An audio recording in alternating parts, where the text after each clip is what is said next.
What's up everybody, I'm Josh Elkin and welcome back to my channel. Today I'm making something that I've literally been wanting to make for many years and haven't until right now because over this past weekend I was engulfed in many different varieties of huevos rancheros. So today I'm gonna make my version of huevos rancheros. It's got pico, it's got refried beans, it's got homemade corn tortillas, and papa con chorizo, aka chorizo breakfast potatoes. Let's get on with the recipe. You know, before I was an egg guy, I was a potato guy. And that's why when learning about papa con chorizo, aka chorizo breakfast potatoes, I was instantly hooked. Because who doesn't love breakfast potatoes? And who doesn't love chorizo? Now, there are many different procedures on how to achieve a delicious breakfast potato, and this is the one that works for me.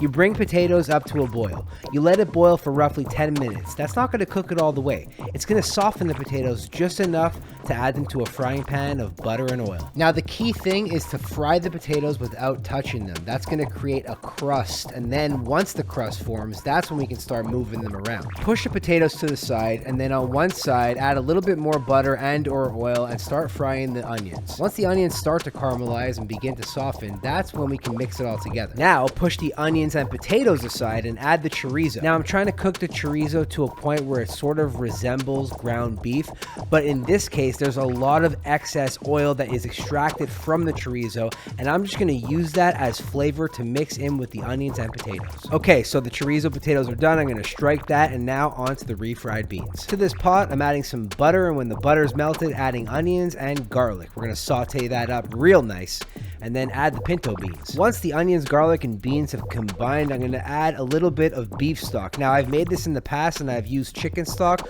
but the truth is you could use any stock. Vegetable, beef, chicken, whatever. Now, the consistency of refried beans is that of controversy. Some people really don't like the mushiness, other people like it more rustic. I'm going to flirt with somewhere in between both. Now on to making some homemade corn tortillas, and the best part about making homemade corn tortillas is it just takes 2 ingredients. Ground masa, which is corn flour, and some warm water. While the dough sits and rests before we flatten it out, it's time to make the pico de gallo, and I got some red onions, a little bit of tomatoes, and some jalapenos in a bowl. I'm going to add some lemon juice, season with a little bit of cumin, salt, and pepper, and then mix in some chopped up cilantro. I'm not really sure if this is a standard pico de gallo. This is just the one that I come to love. It's the cumin that gives it that extra punch of flavor. Now back to the corn tortillas. I'm rolling out some corn tortilla balls the size of ping pong balls, and then I'm going to use a cut up Ziploc bag and this tortilla press to make the actual corn tortillas. If there's one thing I love about cooking and creating recipes, it's finding out what I'm terrible at. In this case, I'm extremely bad at making homemade tortillas. And now the huevos to my rancheros. Never skip egg day. All right, check this out.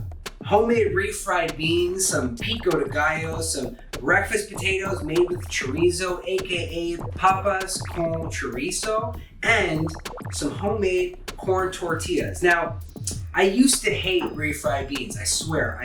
There was something about the mushiness I just wasn't about. Couldn't buy into it. Then I made it on my own, and I was like, wait, these are friggin' delicious. These chorizo breakfast potatoes, amazing. And some homemade pico de gallo. Obviously some fried eggs, super simple. All of those things on a plate create huevos rancheros, a dish that people have been telling me to recreate for years. And only now, a decade after I started my professional cooking career, have I created it.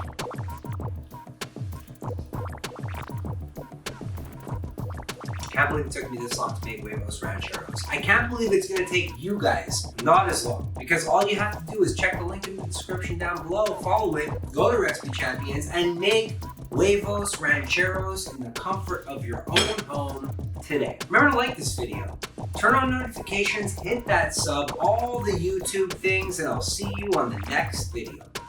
Bye.